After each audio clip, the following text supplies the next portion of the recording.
بسم اللہ الرحمن الرحیم۔ ایک دفعہ سلطان صلاح الدین ایوبی رحمۃ اللہ علیہ اپنے کمرے میں آرام فرما رہے تھے، کیونکہ سلطان صلاح الدین ایوبی رحمۃ اللہ علیہ بہت طویل سفر سے لوٹے تھے۔ چند لمحوں کے بعد ایک سپاہی آپ کے کمرے کے دروازے پر آیا اور اندر آنے کے لیے اجازت چاہی۔ سلطان صلاح الدین ایوبی چونکہ آرام فرما رہے تھے، لہٰذا اندر سے کوئی جواب نہ آیا اور دروازے پر مامور محافظوں نے کہا کہ سلطان آرام فرما رہے ہیں، لہٰذا آپ تھوڑی دیر بعد آ جانا۔ وہ سپاہی آپ کا بہت وفادار سپاہی تھا۔ اس کو بلا جھجک محافظوں کے سلطان کے کمرے کے اندر جانے کی اجازت ہوتی تھی، لہٰذا اس نے بھی سلطان کو جگانا مناسب نہ سمجھا اور سلطان کے کمرے کے دروازے کے ساتھ بیٹھ گیا۔ وہ انتظار کرتا رہا کہ جب سلطان صلاح الدین ایوبی بیدار ہوں گے تو تب ہی وہ اس سے ملاقات کریں گے۔ چند لمحے گزرنے کے بعد اندر کی حرکات سے معلوم ہوا کہ سلطان نیند سے بیدار ہو چکے ہیں۔ سپاہی نے اجازت چاہی اور آپ کے کمرے کے اندر چلا گیا۔ سلطان نے کہا، ایسی کیا خاص بات تھی کہ تم اتنی دیر سے میرے کمرے کے باہر میرا انتظار فرما رہے تھے؟ وہ سپاہی بڑا حیران ہوا کہ سلطان کو کیسے پتہ چلا کہ باہر میں انتظار کر رہا ہوں۔ سپاہی نے سلطان سے کہا، سلطان معظم، آپ تو نیند میں تھے، آپ کو کیسے معلوم ہوا کہ میں باہر آپ کا انتظار کر رہا تھا؟ تو سلطان صلاح الدین نے کہا، وہ انسان کبھی فاتح سلطان نہیں بن سکتا۔ اصل میں فاتح سلطان اور بہادر سردار وہی ہوتا ہے جو سوتا ہوا سن بھی سکے، دیکھ بھی سکے، محسوس بھی کر سکے۔ سپاہی بڑا حیران ہوا اور پھر سلطان نے اس سے پوچھا، بتاؤ کیا بات ہے؟ اس نے کہا، سلطان معظم، سپاہی حکیم صاحب آپ سے ملنا چاہتے ہیں۔ سلطان نے کہا، اجازت ہے، آپ حکیم کو اندر لے آئیں۔ سپاہی باہر گیا اور چند لمحوں کے بعد سپاہی حکیم کو لے کر سلطان صلاح الدین ایوبی کی خدمت میں حاضر ہوا۔ سلطان نے حکیم سے پوچھا، حکیم صاحب بتاؤ کیا بات ہے؟ آخر مجھ سے ملنے کی تمہیں اتنی جلدی کیا تھی؟ تو حکیم صاحب نے کہا، حضور، ایک بات جو مجھے کئی دنوں سے پریشان کر رہی ہے، اسی سلسلے میں آپ سے بات کرنے کے لیے آیا ہوں۔ سلطان صلاح الدین ایوبی نے اس سے پوچھا، بتاؤ کون سی بات ہے؟ تو اس نے کہا، سلطان معظم، میرے حکیم خانے میں میری بہت ساری شاگردیں ہیں۔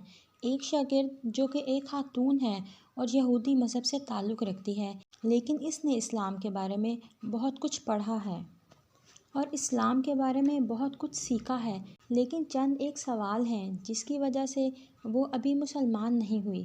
وہ چاہتی ہے کہ مسلمان ہو جائے، لیکن ایک سوال کا جواب میرے پاس نہیں، اس کی وجہ سے وہ ابھی تک مسلمان نہیں ہوئی۔ سلطان صلاح الدین ایوبی نے مسکرا کر کہا، سلطان کے حکیم ہوتے ہوئے تمہیں ایک سوال کا جواب نہیں آیا؟ بتاؤ وہ کون سا سوال ہے جو اس عورت کے ایمان لانے کے درمیان رکاوٹ بنا ہوا ہے؟ تو حکیم صاحب نے کہا، سلطان معظم، وہ خاتون کہتی ہے کہ آخر مسلمان خنزیر کا گوشت کیوں نہیں کھاتے؟ آخر اس میں ایسی کیا برائی ہے؟ اس خنزیر کے گوشت کھانے کا ایسا کیا نقصان ہے جس کی وجہ سے مسلمان خنزیر کا گوشت نہیں کھاتے بلکہ اس سے سخت نفرت کرتے ہیں؟ اور یہ بھی کہتی ہے کہ ہمارے گاؤں میں تو سارے لوگ اکثر خنزیر کا گوشت کھاتے ہیں، ہم اپنے قبیلوں میں خنزیر پالتے ہیں اور جوان ہونے پر ان کو کاٹ کر کھاتے ہیں۔ وہ بھی اپنے گھر والوں کے ساتھ خنزیر کا گوشت کھاتی ہے، کیونکہ یہاں تو اسے خنزیر کا گوشت میسر نہیں۔ لیکن میرے پاس اس کے سوال کا کوئی جواب نہیں، کیونکہ میں اس کے بارے میں نہیں جانتا، اور آپ اس سوال کا جواب دیں تو آپ کی وجہ سے یہ غیر مسلم سے مسلمان ہو جائے گی۔ یہ سن کر سلطان نے کہا کہ کل تم اس خاتون کے ساتھ میرے دربار میں حاضر ہو جانا۔ سلطان جب صبح دربار پہنچے تو حکیم صاحب اس خاتون کو لے کر دربار میں داخل ہوا۔ سلطان سے فرمایا، سلطان معظم، یہ ہے وہ خاتون جو میری شاگرد ہے۔ دیکھ کر سلطان نے اس عورت کو کہا، بتاؤ خاتون، تمہارا کیا سوال ہے؟ تو اس عورت نے کہا، سلطان معظم، میں نے اسلام کے بارے میں بہت کچھ پڑھا، بہت کچھ سیکھا، اور حتیٰ کہ میں اس جگہ پر آ کھڑی ہوئی کہ میں اسلام کو قبول کر لوں، لیکن ایک بات ہے جو مجھے اسلام قبول کرنے سے روک رہی ہے، اور وہ یہ بات ہے کہ اسلام خنزیر کا گوشت کھانے سے کیوں منع کرتا ہے۔ حتیٰ کہ یہ تو ہماری بہت ہی پسندیدہ خوراک ہے۔ میں نے ہر جگہ دیکھا، اسلام نے جس چیز کے بارے میں منع کیا وہاں اس کی دلیل ملی، لیکن اس خنزیر کے گوشت کے بارے میں مجھے ابھی تک کوئی مضبوط دلیل نہیں ملی۔ میں نے بائبل کو پڑھا تو وہاں بائبل میں بھی خنزیر کا گوشت کھانے سے منع کیا گیا ہے۔ آخر اس گوشت میں ایسی کیا خرابی ہے کہ اسلام اس کو کھانے سے منع کرتا ہے؟ یہ یہودیوں کی تو سب سے پسندیدہ خوراک ہے۔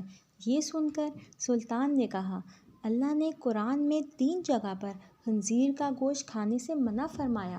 آپ نے ان آیات کا بھی ذکر کیا۔ پھر سلطان نے اپنے ایک مشیر کو کہا کہ وہ بائبل کی کتاب میرے پاس لے آئے جو اپنی اصل حالت میں موجود ہے۔ بائبل کی کتاب آپ کے سامنے پیش ہوئی تو آپ نے وہی جگہ تلاش کر کے دی جہاں لکھا ہوا تھا کہ خنزیر کا گوشت کھانا منع ہے۔ پھر خاتون نے کہا، یہ کیا بات ہوئی؟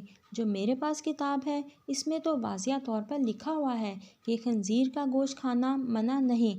تو سلطان صلاح الدین ایوبی نے کہا، مجھے ترس آتا ہے تمہارے ان لکھاریوں پر جو اپنی عیاشیوں کے لیے اس پاک کتاب کو اپنے لفظوں سے بالکل تبدیل کر رہے ہیں۔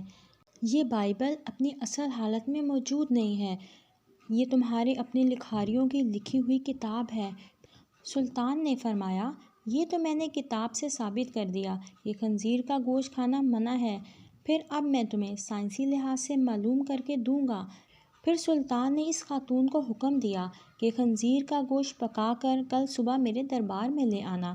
وہ خاتون سلطان کے سپاہیوں کے ساتھ جنگل میں گئی، ایک خنزیر کا شکار کیا اور اگلی صبح اس گوشت کو پکا کر سلطان کے سامنے لے آئی۔ سلطان نے اس گوشت کو کراہت سے دیکھتے ہوئے اس خاتون کو کہا کہ اب اس پکے ہوئے گوشت میں ایک بوٹی کو چھری کے ساتھ 2 حصے کرو۔ جب خاتون نے خنزیر کی بوٹی کے 2 حصے کیے تو اس کے درمیان میں جو گوشت تھا وہ کچا تھا۔ سلطان نے کہا، اے خاتون، کیا تم نے اس گوشت کو اچھی طرح پکایا نہیں؟ اس خاتون نے کہا، نہیں سلطان معظم، میں نے اس کو بہت اچھی طرح سے پکایا ہے۔ سلطان نے کہا، اب تمہاری سمجھ میں میری یہ بات ضرور آ جائے گی کہ یہ حرام گوشت ہے۔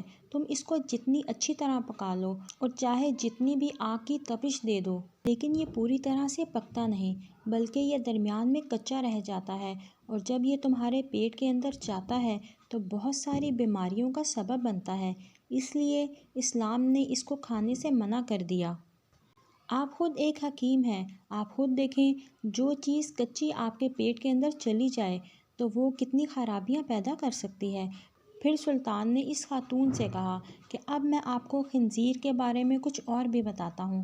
پھر سلطان نے کہا، یہ خنزیر جس جگہ رہتا ہے اپنے ارد گرد حتیٰ کہ انسانوں کی بھی گندگی کو کھا جاتا ہے۔ اس کی خوراک بہت ہی غلیظ ہوتی ہے۔ بات یہ ہے کہ یہ خنزیر واحد بے شرم جانور ہے۔ جب اس کی مادی یعنی اس کی بیوی کے ساتھ جب کوئی دوسرا خنزیر جنسی تعلق قائم کرتا ہے تو یہ خوش ہوتا ہے اور فخر محسوس کرتا ہے۔ یہ واحد جانور ہے جس میں اتنی زیادہ بے شرمی بھری ہوئی ہے۔ آپ خود دیکھیں کہ ایسے جانور کا گوشت جب آپ کھائیں گے جس کی بنیاد غلاظت سے بھری ہوئی ہے تو وہ تمہیں کیا فائدہ دے گا؟ یہ بات سن کر وہ خاتون صلاح الدین ایوبی کے سامنے جھک گئی اور کہا کہ سلطان معظم، آپ مجھے اپنی زبان سے کلمہ پڑھائیں۔ سلطان نے عورت کو کلمہ پڑھایا اور تمام دربار اللہ اکبر کے نعروں سے بلند ہو گیا۔